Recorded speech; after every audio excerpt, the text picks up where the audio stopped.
তাজা তাজা গোস্ত আছে, আসেন। এই কাকা, গোস্ত লাগলে আসেন। এখানে তো ভালো গোস্ত আছে দেখছি, আমারে কি 100 টাকার গোস্ত দেবে না? কি ব্যাপার কাকা, গোস্ত লাগবে নাকি? গোস্তর কেজি 750 টাকা, আপনারে কটুক দেবো? বাবা, আমার নাতি ছেলেরা বেড়াতে আইছে তো, ও গোস্ত দিয়ে ভাত খাবে, আমার কাছে তো টাকা নেই। 100 টাকাই আছে, 100 টাকার গোস্ত দাও। এই কাকা, 100 টাকার গোস্ত হয় না? আমরা 100 টাকার গোস্ত বেশি নেই। আপনি ওই মাছ বাজারে যায় চুনোপুটি কেনেন। আরে ওরা এই কাকার সাথে একই বাজে ব্যবহার করতেছে। বাবা, তাহলে দিয়া যাবেন না 100 টাকার? আরে ভাই, 100 টাকায় তো সুনোপুটিও হয় না, আর উনি গোস্তর দোকানে গোস্ত কিনতে আইছে। আরে হ্যাঁ, কোথা থেকে যে আসে এইসব পাবলিক, 100 টাকা নিয়ে গোস্ত কিনতে আসে। হ্যাঁ ভাই, মনে হয় মনিরামপুরের আইছে। আরে হ্যাঁ, ইনাদের সেন্স নেই, 100 টাকা নিয়ে গোস্তর দোকানে আসে, ইনাদের লজ্জাও করে না।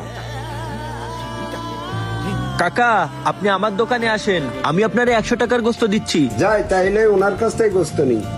ভাই দেখেছেন, আমাদের এ বাজারে আমরা 1 কেজির নিচে গোস্ত বিক্রি করি না, আর ওই হৃদয় 100 টাকার গোস্ত বিক্রি করছে। ও কি ব্যবসা করতে আইছে নাকি আমাদের ব্যবসাটা নষ্ট করতে আইছে? হ্যাঁ, ও তো ব্যবসা করতে আসেনি, ও আমাদের ব্যবসা নষ্ট করতে আসে। হ্যাঁ ভাই, ঠিক বলেছেন, ওর নামে হাট মালিকের কাছে বিচার দিতে হবে। কাকা, 100 টাকার গোস্ত তো অনেক কম হয়ে যায়, এখানে একটু বেশি ধরে দিয়েছি। এই নেন, আপনি নিয়ে যান, 100 টাকাই দেন। আচ্ছা বাবা, খুশি হলাম, এই নাও তোমার টাকা। আচ্ছা কাকা, ঠিক আছে। আচ্ছা বাবা, আমার কাছে বেশি টাকা নেই তো, এই জন্যই 100 টাকার গোস্ত কিনতেছি। আমার কাছে যেদিন টাকা বেশি হবে, তোমার কাছে এসে আমি 1 কেজি গোস্ত কিনবো। এই বাজারে তো আমারে কেউ 100 টাকার গোস্ত দিচ্ছিল না, তুমি আমারে 100 টাকার গোস্ত দিয়েছে, আমি অনেক খুশি হয়েছি। আমি নামাজ পড়ে দোয়া করব, আল্লাহ যেন তোমার ব্যবসায় বরকত দেয়।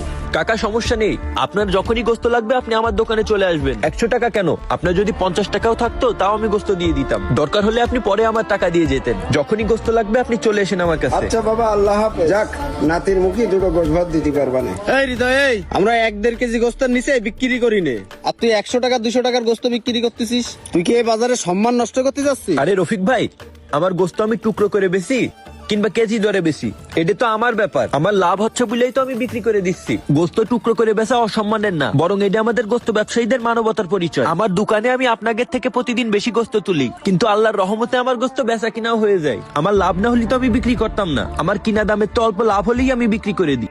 দাঁড়া, তোর ভালো করে বিক্রি করাচ্ছি। আর এটা নিয়ে আপনাদের তো ঝামেলা হওয়ার কথা না। আসেন আসেন, ভালো ভালো গোস্ত আছে। আসেন সবাই ভাই, আসেন, আসেন আসেন। ভাই, আসেন আসেন, গোস্ত 750 টাকা কেজি। ভাই গোস্ত 750 টাকা কেজি, কটুক লাগবে ভাই? ভাই আসেন আসেন, আমার কাছে একদম তাজা ফ্রেশ গোস্ত আছে, গোস্ত মাত্র 700 টাকা কেজি। আরে ওই দোকানে গোস্ত 700 করে বেচতেছে? হ্যাঁ হ্যাঁ, এবার তো কাস্টমার ঠেকানো যাবেন না। না, এবার তো কাস্টমার চলে যাবে না। এই মিয়া, ও গোস্ত 700 টাকা করে বেচতেছে, আপনারা 750 টাকা করে বেচতেছেন কি জন্য? তাহলে তো আমি ওর কাছ থেকে গোস্ত নেব, আপনাদের কাছ থেকে তো নেব না। থাকেন আপনারা। ভাই শোনেন, ভাই শোনেন, ও ভাই শোনেন। না, এই তাজ্জুদ, দেখেছিস ও বাজারের ব্যবসা কিভাবে নষ্ট করতেছে?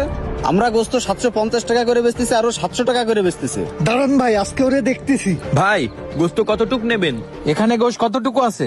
ভাই, এখানে গোশ আনুমানিক 20-25 কেজি আছে, আপনার কতটুক লাগবে? ভাই, আমার বাসায় তো বিয়ের অনুষ্ঠান, আমার সবটুক লাগবে, সবটুকু দিয়ে দেন। যাক, আলহামদুলিল্লাহ ভাই, গোস্ত সবটুকু নেবেন? তাহলে আপনি একটুখানি দাঁড়ান, আমি কেটে রেডি করে দিচ্ছি।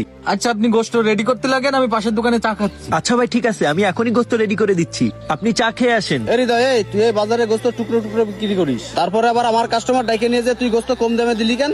আমরা এই বাজারে সবাই মিলে গোস্তের দাম ফিক্স করছি 750 টাকা কেজি, আর তুই সেই গোস্ত একা একা 700 টাকায় বিক্রি করতেছিস। আসসালামু আলাইকুম ভাই। ওয়ালাইকুম আসসালাম। এই কি হয়েছে? তাড়াতাড়ি বল, আমি অফিসে যাচ্ছি। যা বলবি তাড়াতাড়ি বল, আমি ব্যস্ত। ভাই, হৃদয়ের নামে বিচার আছে, ও বাজারের ব্যবসা নষ্ট করতেছে, এই জন্য আপনারে ডাকলাম। হ্যাঁ ভাই, ওর বিচার আজকে আপনার একটা করে দেওয়া লাগবে, ওরে আগে এই বাজার থেকে খেদান। আচ্ছা, আমি ব্যস্ত আছি, অফিসে আয় সবাইকে নিয়ে তোরা। আচ্ছা আচ্ছা ভাই। রফিক ভাই, মহাজন অফিসে আছে। হৃদয়ে বেরো, তোর খবর আছে। হ্যাঁ, হৃদয়ের নিয়ে যেতে হবে। আচ্ছা যাও, আমি আসতেছি। রফিক ভাই, তাড়াতাড়ি বেরো।